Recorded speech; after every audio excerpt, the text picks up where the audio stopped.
Today is February 5th. This is my series of reading of the Bible in a year chronologically. I don't know if you can hear my cat purring. I'm reading 19 through 21 today. Israel at Mount Sinai. On the third new moon, after the people of Israel had gone out of the land of Egypt, on that day they came into the wilderness of Sinai. They set out from Rephidim and came into the wilderness of Sinai, and they encamped in the wilderness. There Israel encamped before the mountain, while Moses went up to God. The Lord called to him out of the mountain, saying, Thus you shall say to the house of Jacob, and tell the people of Israel, You yourselves have seen what I did to the Egyptians, and how I bore you on eagle's wings, and brought you to myself. Now therefore, if you will indeed obey my voice, and keep my covenant, you shall be my treasured possession among all peoples. For all the earth is mine, and you shall be to me a kingdom of priests and a holy nation. Those are the words that you shall speak to the people of Israel. So Moses came and called the elders of the people, and set before them all these words that the Lord had commanded him. All the people answered together and said, All that the Lord has spoken we will do. And Moses reported the words of the people to the Lord. And the Lord said to Moses, Behold, I am coming to you in a thick cloud, that the people may hear when I speak with you, and may also believe you forever. When Moses told the words of the people to the Lord said to Moses, Go to the people and consecrate them today and tomorrow, and let them wash their garments, and be ready for the third day. For on the third day the Lord will come down on Mount Sinai in the sight of all the people. And you shall set limits for the people all around, saying, Take care not to go up into the mountain, or touch the edge of it. Whoever touches the mountain shall be put to death, and no hand shall touch him, but he shall be stoned or shot, whether beast or man, he shall not live. When the trumpet sounds a long blast, they shall come up to the mountain. So Moses went down from the mountain to the people, and consecrated the people, and they washed their garments. And he said to the people, Be ready for the third day. Do not go near a woman. On the morning of the third day there were thunders and lightnings, and a thick cloud on the mountain, and a very loud trumpet blast, so that all the people in the camp trembled. Then Moses brought the people out of the camp to meet God, and they took their stand at the foot of the mountain. Now Mount Sinai was wrapped in smoke, because the Lord had descended on it in fire. The smoke of it went up like the smoke of a kiln, and the whole mountain trembled greatly. And as the sound of the trumpet grew louder and louder, Moses spoke, and God answered him in thunder. The Lord came down on Mount Sinai to the top of the mountain, and the Lord called Moses to the top of the mountain. And Moses went up, and the Lord said to Moses, Go down and warn the people, lest they break through to the Lord to look, and many of them perish. And let the priests who come near to the Lord consecrate themselves, lest the Lord break out against them. And Moses said to the Lord, The people cannot come up to the Mount Sinai, for you yourself warned us, saying, Set limits around the mountain, and consecrate it.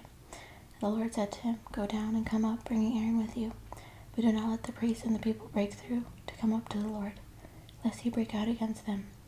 So Moses went down to the people and told them. 20. The Ten Commandments. And God spoke all these words, saying, I am the Lord your God, who brought you out of the land of Egypt, out of the house of slavery. You shall have no other gods before me.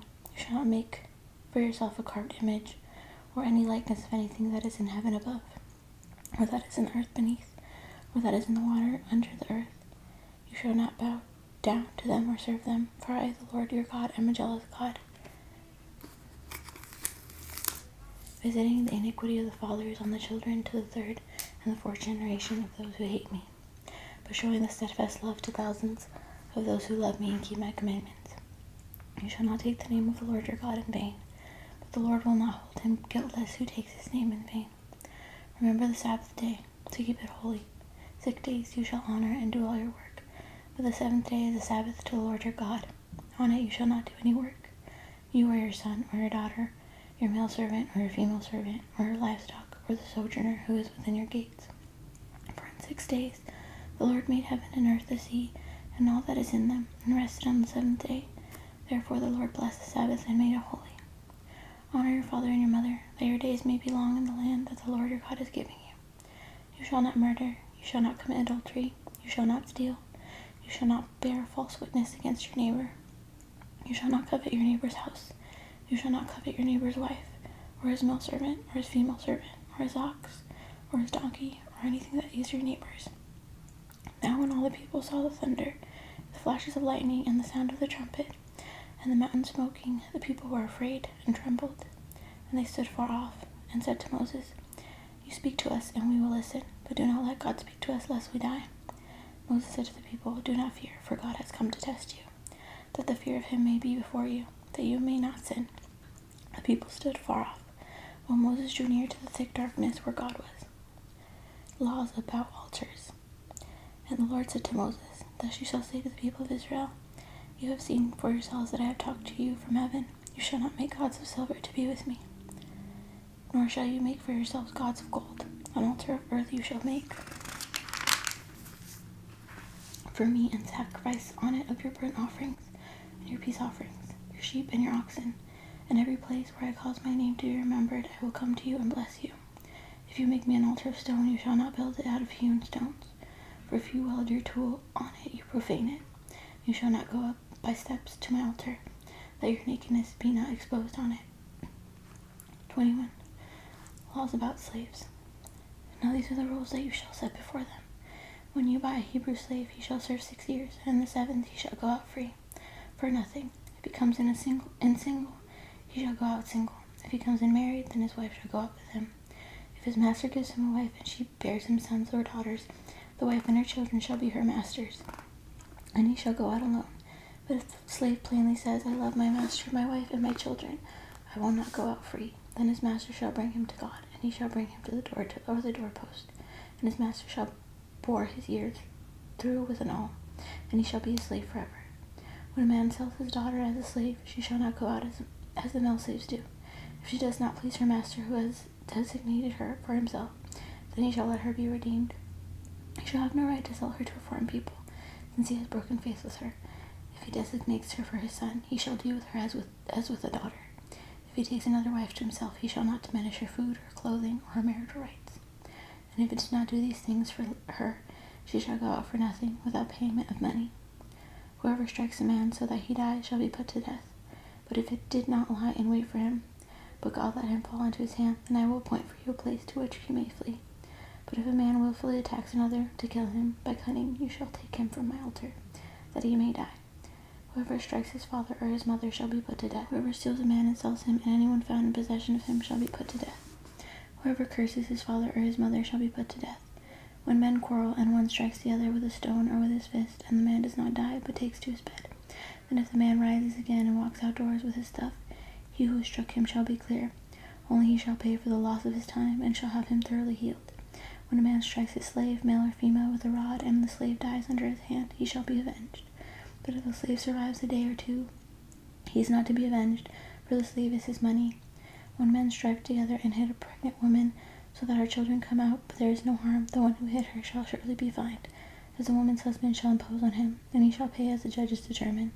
But if there is harm, then you shall pay life for life, eye for eye, tooth for tooth, hand for hand, foot for foot, burn for burn, wound for wound, stripe for stripe.